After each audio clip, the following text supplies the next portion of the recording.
नमस्कार, city online में आपका स्वागत है। मैं हूं स्वाति। सबसे पहले इस वक्त की सुर्खियां। देश के 5वें और प्रदेश के दूसरे चरण के मतदान हुए संपन्न। दूसरे चरण में 5 सीटों पर 81 प्रत्याशियों ने आजमाई किस्मत। कांग्रेस ने फिर साधा भाजपा पर निशाना, सरकारी मशीनरी का दुरुपयोग करने का लगाया आरोप। और श्यामनगर पुलिस ने की अमानवीय करतूत, आरोप कबूलवाने के लिए बुजुर्ग ज्वेलर को दी 3rd डिग्री की यातनाएं।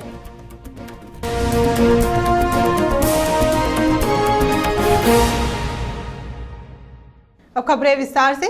प्रदेश में 5 सीटों पर मतदाताओं ने 81 प्रत्याशियों की किस्मत का फैसला कर दिया है। मतदाताओं का उत्साह देखते हुए लगता है कि 17 अप्रैल को हुए मतदान से भी अधिक मतदान इन 5 सीटों पर हो सकता है।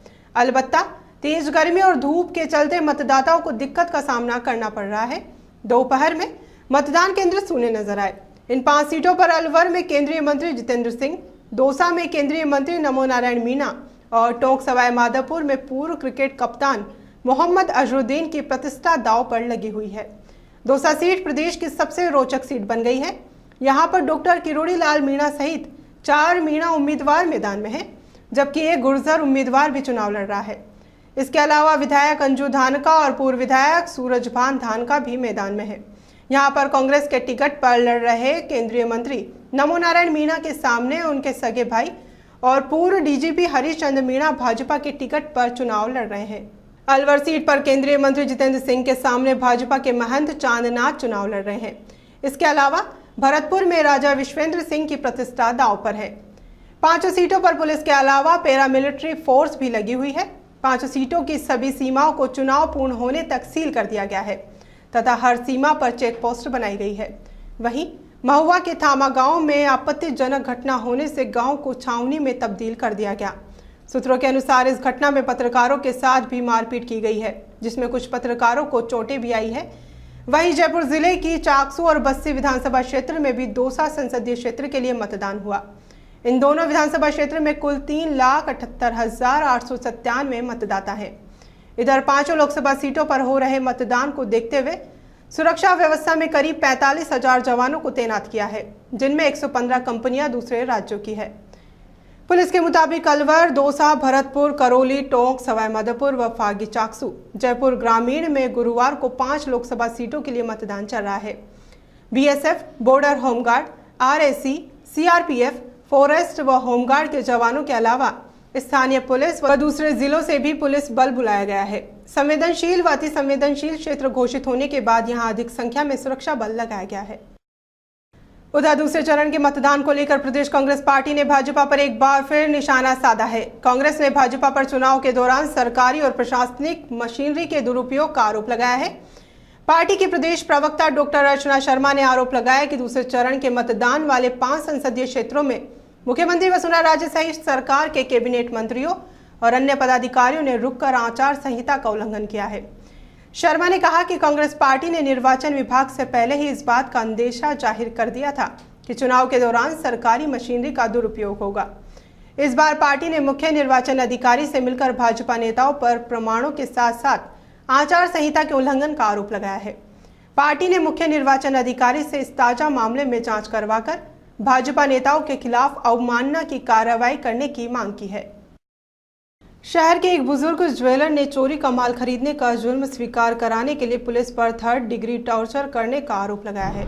शास्त्रीनगर के रहने वाले पीड़ित बुजुर्ग ज्वेलर के समर्थन में शास्त्रीनगर क्षेत्र के तमाम ज्वेलर्स पुलिस के विरोध में उतर आए हैं। इस बेहद संवेदनशील मामले में श्यामनगर थाना पुलिस कटघरे में है। ओम प्रकाश सोनी नाम के पीड़ित बुजुर्ग ज्वेलर और उसके समर्थन में उतरे अन्य व्यवसायियों का आरोप है कि श्यामनगर पुलिस ने चोरी की एक चेन बरामद करने के लिए ओम प्रकाश को आरोप स्वीकार करने के लिए दबाव बनाया। उनका आरोप है कि श्यामनगर थाना एसएचओ सहित 3-4 अन्य पुलिसकर्मियों ने उनसे जुर्म उगलवाने के लिए 3rd डिग्री टॉर्चर किया।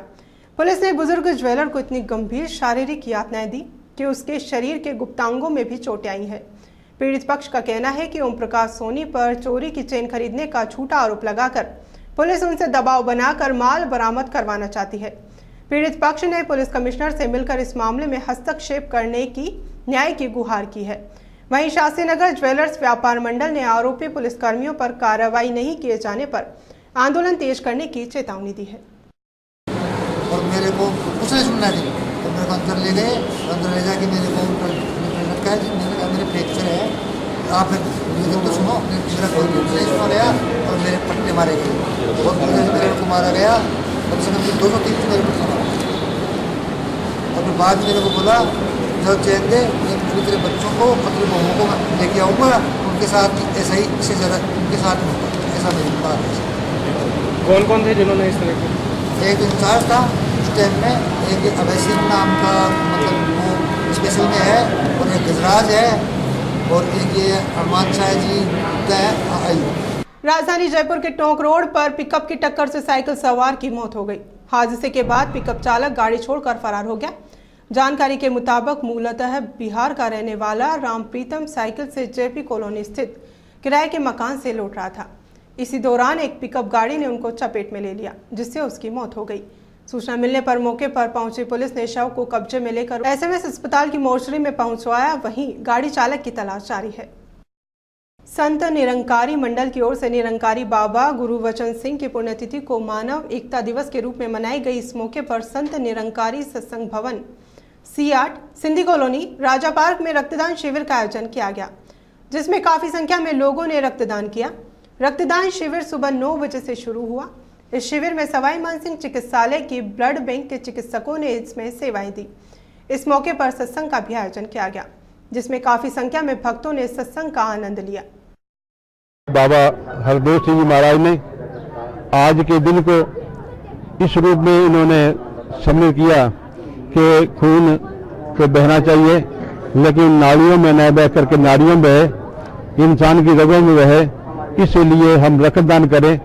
जो ये हमारा मिशन 86 से रक्तदान करते आ रहे हैं, और हर साल जितने भी सप्ताह हैं 24 अप्रैल से लेकर के पूरे साल देश के सभी शहरों में करीब रक्तदान होता है, और जिसमें करीबन 1.5 और 2 लाख के बीच रक्तदान हर साल किया जाता है।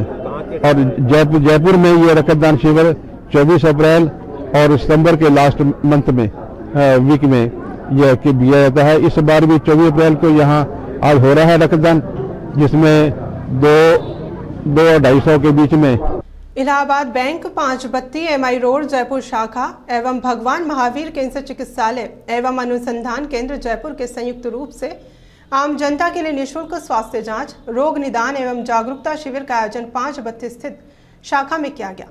बैंक के सहायक महाप्रबंधक संजय चंद्रा ने बताया कि इलाहाबाद बैंक की 150वीं व 5 बत्ती शाखा की 50वीं वर्षगांठ के अवसर पर यह स्वास्थ्य शिविर का आयोजन किया जा रहा है, जिसमें आमजन के स्वास्थ्य की जांच की जा रही है। चंद्रा ने बताया कि जांच के साथ साथ उनको निःशुल्क दवाइयां भी दी जा रही है। ये इलाहाबाद बैंक के 150वें स्थापना दिवस पे के उपलक्ष्य में ये कैंप आज आयोजित किया है, जिसमें हम लोगों ने स्वास्थ्य चिकित्सा शिविर लगाया है, जिसमें दांतों के डॉक्टर विशेषज्ञ आए हुए हैं, जिसमें नेत्र विशेषज्ञ हैं, जिसमें कैंसर स्पेशलिस्ट भी हैं और जनरल फिजिशियन भी आए हुए हैं। और इसके साथ जितने भी यहाँ चेकअप कराने आए हैं उनको फ्री दवाइयाँ भी दी जा रही हैं। ये जो कैंप हम लोगों ने आयोजित किया है, ये इस साल जो है 150वें वर्ष में इलाहाबाद बैंक का पूरे साल भर जो है कोई ना कोई हम लोग आयोजन जरूर करेंगे। और आज का दिन जो है हमारी ये इलाहाबाद बैंक MI रोड शाखा का 50वां स्थापना दिवस भी है। आज ही के दिन ये 50 वर्ष पूर्व जो है ये खोली गई थी, तो आज हमारे लिए तो बहुत ही खुशी का मौका है। पूर्व मुख्यमंत्री स्वर्गीय टीकाराम पालीवाल की जयंती पर प्रदेश कांग्रेस मुख्यालय पर पुष्पांजलि कार्यक्रम आयोजित किया गया। इस मौके पर पार्टी के वरिष्ठ नेताओं के साथ ही अन्य कांग्रेसी कार्यकर्ताओं ने भी पालीवाल की तस्वीर पर पुष्प अर्पित कर उन्हें श्रद्धांजलि दी। सवाईमाधोपुर जिले के मंडावर ग्राम में 24 अप्रैल 1907 को जन्मे टीकाराम पालीवाल शुरू से ही स्वतंत्रता संग्राम से जुड़ गए। पालीवाल कई बार जेल गए और जमनालाल बजाज के नेतृत्व में जयपुर में संघर्ष किया। टीकाराम पालीवाल राज्य की प्रथम लोकतांत्रिक सरकार के 3 मार्च 1952 से 31 अक्टूबर 1952 तक मुख्यमंत्री रहे। टीकाराम पालीवाल का निधन जयपुर में 8 फरवरी 1995 को हुआ था। राजस्थान विश्वविद्यालय में वार्षिक बजट को पास करने की मांग को लेकर अब रूटा ने कुलपति को ज्ञापन देने की बात कही है। रूटा से जुड़े पदाधिकारियों का कहना है कि बजट पास नहीं होने के कारण कई बड़ी योजनाएं अटक गई है, जिसमें शिक्षकों के वेतन से लेकर कॉपी जांचने के लिए वेतन बढ़ाने का अहम मुद्दा भी शामिल है। लेकिन सिंडिकेट की पिछली बैठक में प्रस्तावित बजट में खामियां होने के कारण इसे अटका दिया गया, जिसके चलते विश्वविद्यालय से जुड़े अन्य विकास कार्यों की योजनाओं पर भी ब्रेक लग गए हैं। ऐसे में रूटा के महासचिव विनोद शर्मा ने कहा कि राजस्थान विश्वविद्यालय में वार्षिक बजट पारित नहीं होने के कारण शिक्षकों को काफी परेशानी का सामना करना पड़ रहा है। साथ ही विश्वविद्यालय से जुड़े अन्य विकास कार्य भी नहीं हो पा रहे हैं, जिसके लिए कुलपति को जल्द सिंडिकेट बैठक बुलाने की मांग की जाएगी। देखिए, बजट जो है निश्चित रूप से समय पर पारित होना चाहिए और प्रशासन को इसकी पूरी तैयारी करनी चाहिए। और प्रशासन बजट समय पर पास नहीं होने से जो 3 महीने का जो लेखानुदान है, ये तो महज जो सामान्य जो व्यय है उनकी अनुमति देता है। इसके अतिरिक्त जो बहुत सारे काम विश्वविद्यालय में शैक्षणिक गुणवत्ता को लेकर के हैं और अन्य जो खर्चे हैं वो सब रुक जाते हैं। उससे विश्वविद्यालय की जो गुणवत्ता है, शैक्षणिक गुणवत्ता है, जो अन्य जो असेट्स हैं वो सब रुक जाते हैं और विश्वविद्यालय का विकास रुक जाता है। सबसे बड़ा फर्क तो ये पड़ा है कि फाइनेंस कमेटी की जो वित्तीय जो समिति की जो रिकमेंडेशंस थी उसमें रेम्यूनरेशन बढ़ना चाहिए था, एजुकेशन का पैसा बढ़ना चाहिए था, वो सब नहीं बढ़ा। और आज भी स्थिति ये है कि दुर्भाग्य से जो हमारे कर्मचारी, हमारे शिक्षक वो पुराने जो रेट्स हैं उन्हीं पर काम कर रहे हैं, जबकि इनके पास नई रेट्स आ गई थी। अब मैं विश्वविद्यालय प्रशासन से मांग करता हूं कि वो अविलंब इस पर बैठक बुलाकर अनुमति प्राप्त करे, या तो उसी समय अनुमति प्राप्त करनी चाहिए थी। राजस्थान विश्वविद्यालय में अचानक कई कोर्स को बंद कर देने के खिलाफ शिक्षक संघ रूटा ने कुलपति डॉक्टर देवस्वरूप के खिलाफ मोर्चा खोल दिया है। रूटा ने बंद किए गए कोर्स को फिर से शुरू करने को लेकर राज्यपाल मार्गरेट आल्वा को ज्ञापन दिए। रूटा के महासचिव विनोद शर्मा ने बताया कि राजस्थान विश्वविद्यालय में एकेडमिक काउंसिल के सर्वे पर कई कोर्सों को बंद कर दिया गया है। ऐसे में विश्वविद्यालय में बड़ी मुश्किल से शुरू हुए कोर्स को बंद कर दिया गया है, जिसके चलते कई स्टूडेंट्स का भविष्य खराब हो गया है। ऐसे में रूटा फिर से इन कोर्सों को शुरू करने की मांग करेगा। गौरतलब है कि विश्वविद्यालय में अचानक 17 SFS कोर्स बंद कर दिए गए हैं। कोर्सों को बंद होने का कारण विश्वविद्यालय प्रशासन स्टूडेंट्स की संख्या कम होना बता रही है। देखिए, समाचार पत्रों के माध्यम से जो जानकारी प्राप्त हुई है कि 17 SFS कोर्सेज बंद कर दिए गए हैं कमेटी के माध्यम से।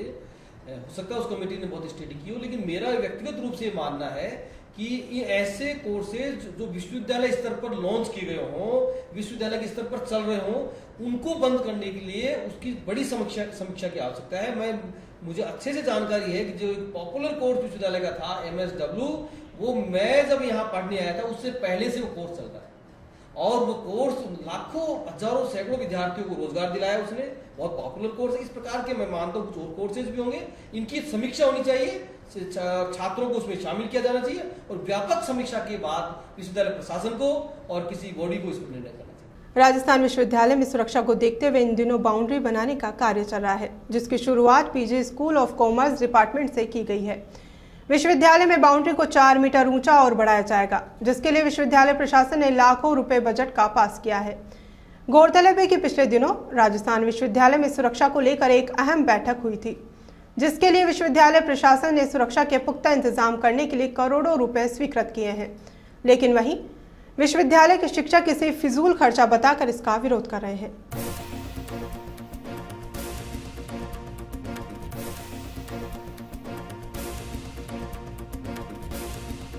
ख्वाजा गरीब नवाज के 802वें उर्स मेले को देखते हुए उत्तर पश्चिम रेलवे की ओर से अजमेर के लिए स्पेशल ट्रेन चलाई जाएगी, जिसमें हैदराबाद अजमेर, हैदराबाद मछलीपट्टनम, विजयवाड़ा अजमेर, छपरा अजमेर, अलीपुरद्वार अजमेर, अलीपुरद्वार अजमेर, अलीपुरद्वार शामिल है। उत्तर पश्चिम रेलवे के जनसंपर्क अधिकारी ने बताया कि अजमेर में ख्वाजा गरीब नवाज के 802वें उर्स मेले में जायरीनों के लिए आने वाले यात्रियों को सुविधा के लिए स्पेशल ट्रेन चलाई जाएगी। इसके बाद फिर से ट्रेनों के संचालन में थोड़ा फेरबदल किया जाएगा।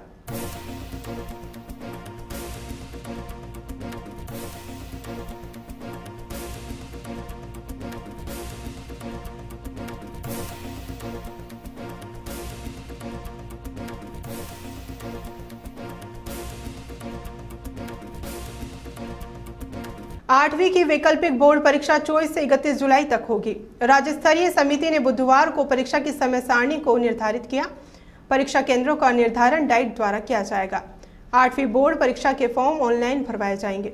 यह प्रक्रिया 5 से 15 मई तक चलेगी। उसके बाद ही प्रवेश पत्र जारी किए जाएंगे।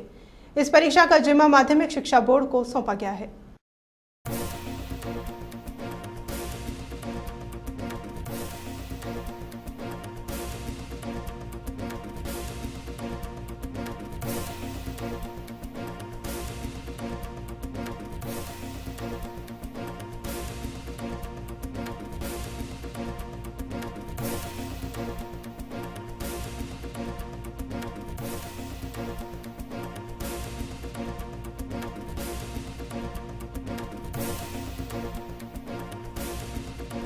जयपुर रेलवे स्टेशन के सामने भगवान परशुराम की स्मृति में परशुराम सर्किल बनाया गया। शहर के कुछ गणमान्य लोगों ने सर्किल के रखरखाव और देखभाल की जिम्मेदारी भी ली, लेकिन सिर्फ परशुराम जयंती पर ही यहां साफ सफाई नजर आई। बाकी दिनों में सर्किल बदहाल रहता है। इसी को ध्यान में रखते हुए परशुराम फाउंडेशन ने परशुराम सर्किल की देखरेख का जिम्मा लिया है। इसी के तहत फाउंडेशन की ओर से सर्किल पर साफ सफाई की गई और व्यवस्थाओं को सही आयाम दिया गया। फाउंडेशन के युवा प्रदेशाध्यक्ष जितेंद्र बागड़ा ने बताया कि इतने दिन तो यह सर्किल बदहाल रहा, लेकिन अब फाउंडेशन ने इसकी जिम्मेदारी ले ली है। अब इस सर्किल की दशा सुधारने के साथ साथ यहाँ व्यवस्थाओं को सही करते हुए रेलिंग, पेड़ पौधे लगाने का कार्य किया जाएगा।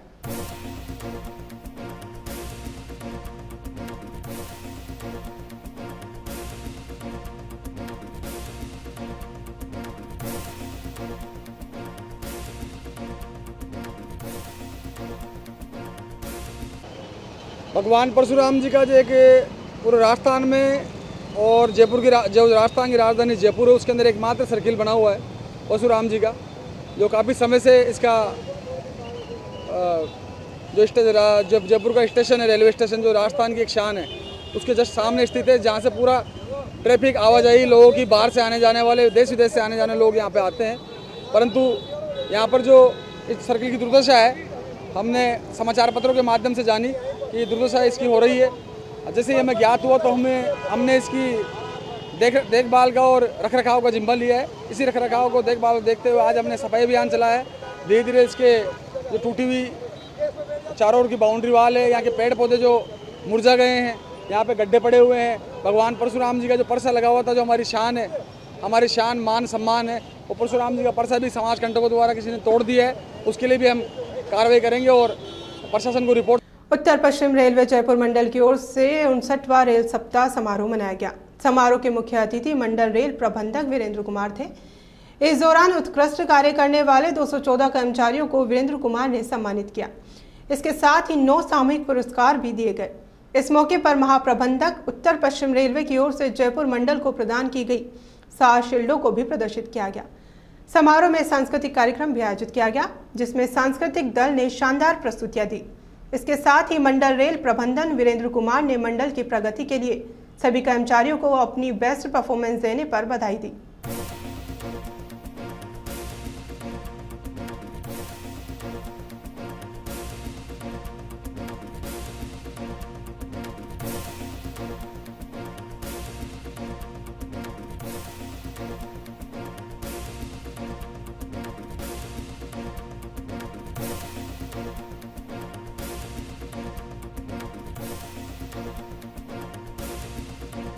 कला, नागरिकता और शिक्षा के क्षेत्र में उल्लेखनीय कार्य करने वाली हेमलता प्रभु की स्मृति में जवाहर कला केंद्र के रंगायन में हेमलता प्रभु मेमोरियल व्याख्यान का आयोजन किया गया।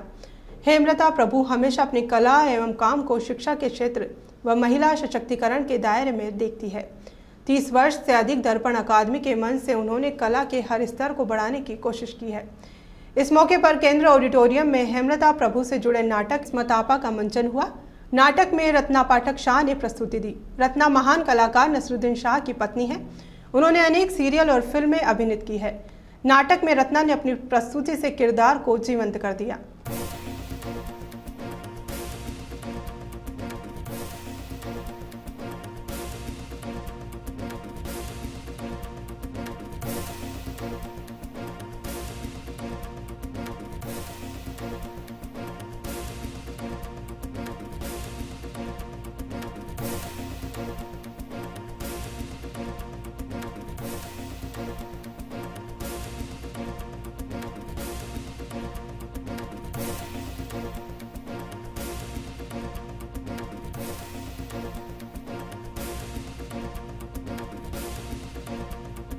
रविंद्र जडेजा के ऑलराउंडर प्रदर्शन और ड्वेन स्मिथ के धमाकेदार अर्धशतक की बदौलत चेन्नई सुपर किंग्स टीम ने आईपीएल के 10वें मुकाबले में राजस्थान रॉयल्स को 7 रनों से हरा दिया। सुपर किंग्स ने टॉस हारने के बाद पहले बल्लेबाजी करते हुए रॉयल्स के सामने 141 रनों का लक्ष्य रखा था। जवाब में शेन वाटसन की टीम 133 रनों पर ढेर हो गई। राजस्थान रॉयल्स ने 19.5 ओवरों का सामना किया। सुपर किंग्स की यह दूसरी जीत है, जबकि राजस्थान रॉयल्स को 3 मैचों में दूसरी हार मिली है। इस रोमांचक जीत के साथ सुपर किंग्स अंक तालिका में दूसरे क्रम पर पहुंच गया है। उसके 4 अंक हैं, जबकि 6 अंकों के साथ किंग्स 11 पंजाब पहले स्थान पर है। रॉयल्स चैलेंजर्स बेंगलुरु 4 अंकों के साथ तीसरे क्रम पर है। रॉयल्स की शुरुआत अच्छी नहीं रही। ओपनर अभिषेक नायर 5 रन सिर्फ 10 रन के योग पर पवेलियन लौटे। इसके बाद अंजिके रहाणे 15 रन और संजू सैमसन 16 रन ने पारी को संभालने की कोशिश की, लेकिन वे कामयाब नहीं रहे। रहाणे ने 12 गेंदों की पारी में 2 चौके लगाए। कप्तान शेन वाटसन को रविंद्र जडेजा ने ज्यादा देर टिकने नहीं दिया। वाटसन 44 रन की टीम स्कोर पर आउट हुए। जडेजा ने इसी योग पर सैमसन को भी चलता किया। सैमसन ने 16 गेंदों पर 2 छक्के लगाए। चलते चलते नजर डालते हैं इस वक्त की हेडलाइंस पर। देश के 5वें और प्रदेश के दूसरे चरण के मतदान हुए संपन्न। दूसरे चरण में 5 सीटों पर 81 प्रत्याशियों ने आजमाई किस्मत। कांग्रेस ने फिर साधा भाजपा पर निशाना, सरकारी मशीनरी का दुरुपयोग करने का लगाया आरोप। और श्यामनगर पुलिस ने किया मानवीय करतूत, आरोप कबूलवाने के लिए बुजुर्ग ज्वेलर को दी 3rd डिग्री की यातनाएं।